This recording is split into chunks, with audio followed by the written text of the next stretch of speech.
হ্যাঁ, অ্যাকচুয়ালি গতকালকে আমাদের আগরতলা জিআরপিএসে ২টা এনডিপিএস কেস মানে রেজিস্টার করা হয়েছে।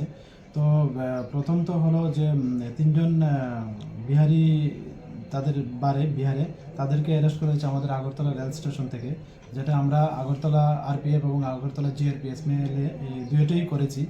তো এর মধ্যে একজন হলেন পূজা দেবী, যা ডিস্ট্রিক্ট শোনিতপুর আসামের, আর আরেকজন হলো রেশমি কুমারী, উনি পাটনা বিহারের, আর আরেকজন হলো পরবেশ কুমার সিং, উনি ভাগলপুর ডিস্ট্রিক্ট বিহারে।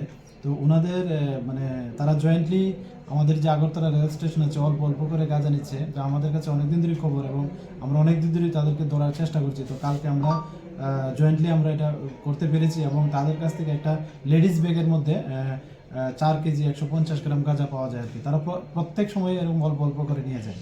তো তাদের এগেনস্টে আমরা গতকালকে একটা মামলা নিয়েছি আমাদের আগরতলা জিআরপি থানাতে।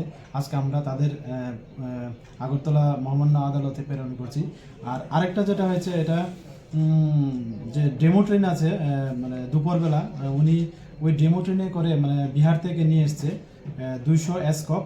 তো ওনার নাম হলো সানি কুমার, উনিও পাটনা ডিস্ট্রিক্টে পড়ে বিহার রাজ্যে। তো আমরা ওনার এগেনস্টেও গতকালকে একটা মামলা নিয়েছি, এবং আজকে ওনাকে মহামান্য আদালতে প্রেরণ করছি। আর যেটা বললেন যে বাজার মূল্য, যে এসকোপের বাজার মূল্য, যেটা ডেস্টিনেশন মূল্য, মানে ওর কাছ থেকে কথা বলে জানলাম প্রায় 80,000 টাকার মতো হবে।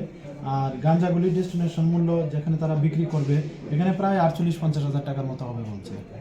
তাদেরকে কি কোনো পুলিশ রিমান্ড চাওয়া হবে কি? হ্যাঁ, তাদেরকে জুডিশিয়াল কাস্টডিতে রেখে আমরা ইন্টারোগেশন করবো, এরকম পুলিশ রিমান্ড চেয়েছে জেসিতে আর কি।